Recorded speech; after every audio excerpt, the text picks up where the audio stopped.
Jake Manhattan, and you're watching Lights Out. Lights Out, FAISAL Khan, joined here by Dean Whyte. We're in Hitchin for the weigh-in for Billy Joe Saunders versus Shafat Asufi. Dean, how you doing? How you doing? I'm good. You? Not too bad, thank you for asking. Okay, I don't know if the WBC have ordered it, but they've said that they want to make your brother Dillian Whyte versus Tyson Fury for a potential final eliminator for the WBC title. Your thoughts on it, and have you spoken to Dillian about it? Yeah, I spoke to him about it. I don't think that particularly was crazy interested in it in terms of it's not a world title, and all he really said was Tyson Fury is in a position where he can fight for the WBC title immediately anyway, so the likelihood is he probably won't take the fight on the notion that it's an interim belt and sanctioning it like that. So now that and then Tyson Fury was kind of saying the same thing, that the WBC should give Dillian his shot, and then he's made a U-turn and said, well listen, if you sanction the diamond belt, I'll fight and it'll be a full belt, and Dillian was happy to go with that because that's his opportunity for him to fight for a full world title, so, and that's all he wants, is an opportunity to fight for a world title. So yeah, on that note, I think they're both happy to probably get it on that notion, but will the WBC do that? I can't see it happening.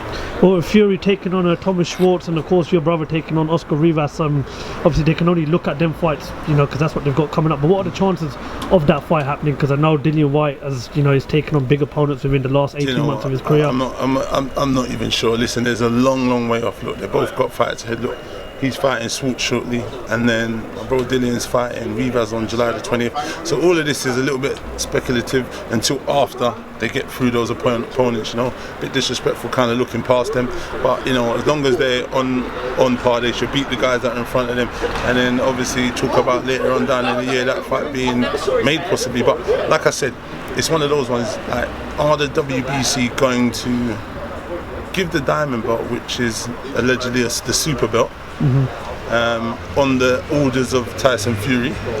Then the long reigning champion Deontay Wilder, he's going to be left in the shadow, because that means that's the super belt. He's just got the regular WBC. The likelihood is, if it would make sense to me, I don't know what they do.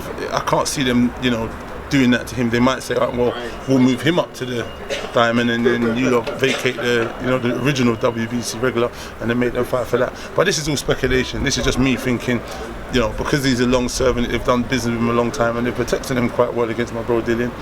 The likely chances, they're not gonna, put him out to the wayside and just let him be kind of disrespected somewhat, So I don't know. Listen, there's a long way to go. They've both got fights to get out of the way, and then we just have to see how the land lies, With what's gone on over the last 18 months or so, can you and Dillian trust the WBC with everything that they're saying?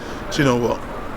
There's a lot of stuff been going on with them. I don't think the relationship is somewhat strained in terms of, obviously, he's not been given a fair crack at the whip, as they say. So I believe somewhat there is a strain. The relationship, isn't the strongest. So I don't know, man. It's a difficult one, I just think those guys, they put dominant Brazil ahead. I don't know who he's fought. He beat Eric Molina, that lost a few times before then as well. To Joshua and Wilder, and a few others. So it's a little bit of a piss take, So like Dill says, what is it, over 500 and something days waiting and counting. So yeah, it's a hard one. Listen, if they want to be seen as being fair, they should just give him a crack.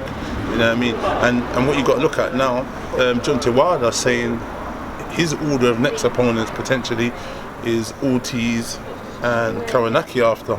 So he has no desire to fight my boy Dillian or Joshua, or Fury for that matter even.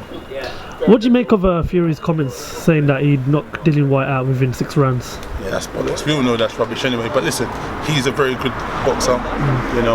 He's done excellent for the sport also. But that's not going to happen, man. When's the last time he's not knocked someone out? I don't even think you can even recollect. You know what I mean? But I mean, he is a very good boxer, moves well, and it is a very very difficult fight for both guys, because what you got to appreciate, Dillian's coming to fight. You know what I mean? He's not going to mess about. He's not one of those guys who's going to be scared and to close the distance and get stuck in. He's going to come to fight and come to take your head off. So it's very intriguing and tough fight, if it's made. But listen, this is boxing. That's an opinion of his, and we've got our own opinion. So I think Dillian's happy to take that fight at any opportunity that arises. From the two world champions and of course Anthony Joshua, what order would you rank them in? You know, from who do you think is the best out of them three, and who personally Obviously, do you want to see Dillian those fight? two got the belt, so they're a little bit in front. But when you look at, I think the four is those guys. You know, my bro, Fury. You've got Joshua and Wilder. Those are the four, I believe, because obviously what you've got is, you know, those two got the belts. Joshua's defended his belt a few times and fighting a lot of top people. Then you've got Wilder, who's fought, you know. Listen, I'm not sure about the opponents he's faced, but listen, at the end of the day, he's beat them. You only can beat what's in front of you. So he's 41 fights. I'm beating 39 knockouts, 1 draw. You know, says itself. Fury's went in there. Fought him, beat him as far as I was concerned, and they robbed him of his title. So coming back to that now, it just depends how you look at it. I just think we've had a great stellar year in 2018 where we, you know, put on mega shows and Fury was out all that time. So for me, I look at the activity, you know what I mean? He's got to come back and continue grafting, and you know, but obviously because they're talking about that lineal champion and stuff, they're putting right in the mix. But these boys are all up there, you know what I mean? Until they all fight and separate each other, it's kind of a bit of a close one, you know what I mean? But if it was Dillian who was in Tyson's position, you know, he'd won the world title and obviously he was inactive for 2 years, would you expect Dillian to come back and challenge for a world title within 3 fights? There's things that went on in that time as well. So, you know, at the end of the day, I think it's a bit of it takes a little bit of a shine off situations. I'm not going to go and start, you know, going around messing about and calling names and stuff, but obviously everyone knows what's going on. So because of that, you know, I don't know. Obviously, he won the world title. I don't know how that's impeded or, you know, put anything against him, because obviously he still went and done that. And I was actually in Germany that time. He put on a good performance. He boxed the pants off my man, and in a it was really boring fight because Vladimir didn't let his hands go. I would have been happy to see part 2 just to finish it and nail it in the coffin and say, you know, right, fair dues, he went and schooled him and so on. But he went out there and done many didn't give him a chance, and he done that. So I hear what you're saying about what he's done in the past, but I think he just needs to come back now. Boxing now, from when then, it's not the same. It's changed. Once the dominance of Vladimir was ceased and got stopped, we've come into a new era and a new dawn. So, you know, these guys are coming all moving about and doing their thing. So it's one of those ones. But listen, credit to him. Like I said, I've always liked him because he's a very good talent and he's a skillful boxer. For someone who's like 6'9", he moves incredibly well, and he's definitely not easy to fight. You know what I mean? But there is ways of fighting. That's what I believe. With both of them just outside the world title, Nurkic and everything, if it did happen, your brother versus Tyson Fury, who would be the A side and who would be the B side?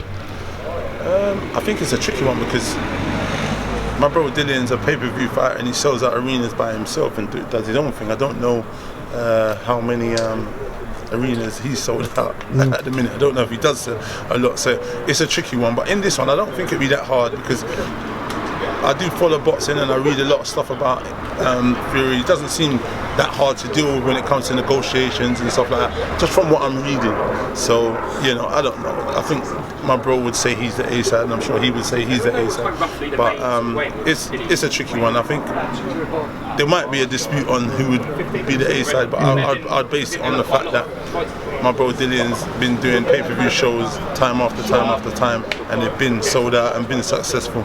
So, you know, we'd have a good shot at that. But then obviously, yet again, it just depends where they'd have it. Obviously, I believe if they had that fight, it'd possibly be a stadium fight. Yet again, he signed to ESPN, so maybe they'd want it done in America. There's so many perspectives on this situation, you know what I mean? But in time we'll tell what happens. Final question, Dean. What's your thoughts on Deontay Wilder's comments, the death comments, saying that he would like to have a body on his record ahead of his bloody idiot. His fight on Saturday night with Dominic Brazil? I don't know why he's saying that. Listen. This sport don't need that kind of thing. Obviously, you understand if you do damage someone and that happens, you know, that's on your conscience. But I just think he's a muppet for saying that. It's just really silly. You don't need that kind of thing. He's meant to be someone who's meant to be someone you can look up to and an ambassador for the sport. Him going around saying that is disgraceful as far as I'm concerned. So it's just a bit silly. Okay, all right, Dean. Listen, thank you very much for your time. Really appreciate that. Thank you very much for your time as always. Yeah. Yeah, thank you for talking to Lights Out.